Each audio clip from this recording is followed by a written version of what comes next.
কলকাতার ১০৮ নম্বর ওয়ার্ডের তৃণমূল কাউন্সিলর সুশান্ত ঘোষের বিরুদ্ধে কোটি টাকার তোলাবাজির অভিযোগ ঘিরে রাজনৈতিক মহলে ব্যাপক চাঞ্চল্য ছড়িয়েছে। রুবি মোড় সংলগ্ন একটি বাজারের ব্যবসায়ী ও হকারদের একাংশ আনন্দপুর থানায় তার বিরুদ্ধে লিখিত অভিযোগ দায়ের করেছেন। অভিযোগের ভিত্তিতে পুলিশ এফআইআর নথিভুক্ত করে তদন্ত শুরু করেছে। এফআইআরে কাউন্সিলরের পাশাপাশি তার ঘনিষ্ঠ কয়েকজন সহযোগীর নামও উল্লেখ করা হয়েছে বলে পুলিশ সূত্রে খবর।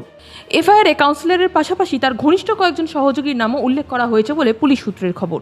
অভিযোগকারীদের দাবি, গত কয়েক বছর ধরে বাজারে দোকান বরাদ্দ, ব্যবসার জায়গা নিশ্চিত করা, ট্রেড লাইসেন্স সংক্রান্ত সমস্যার সমাধান এবং ব্যবসা নির্বিঘ্নে চালানোর আশ্বাস দিয়ে ব্যবসায়ীদের কাছ থেকে বিপুল পরিমাণ অর্থ আদায় করা হয়েছে।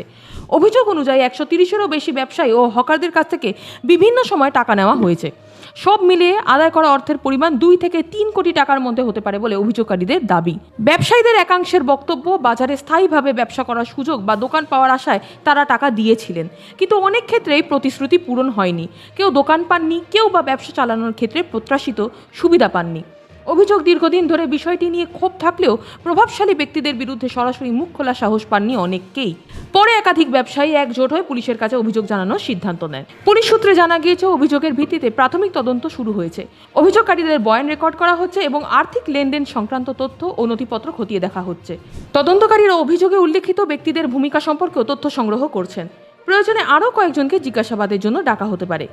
এই ঘটনাকে ঘিরে রাজনৈতিক চাপানুতর শুরু হয়েছে। বিরোধীদের দাবি, এটি রাজ্যে দীর্ঘদিন ধরে চলা তোলাবাজি ও সিন্ডিকেট সংস্কৃতিরই আরেকটি উদাহরণ মাত্র। যদিও শাসক দলের পক্ষ থেকে এখনও বিস্তারিত প্রতিক্রিয়া পাওয়া যায়নি, তবে তদন্ত এখনও প্রাথমিক পর্যায়ে রয়েছে।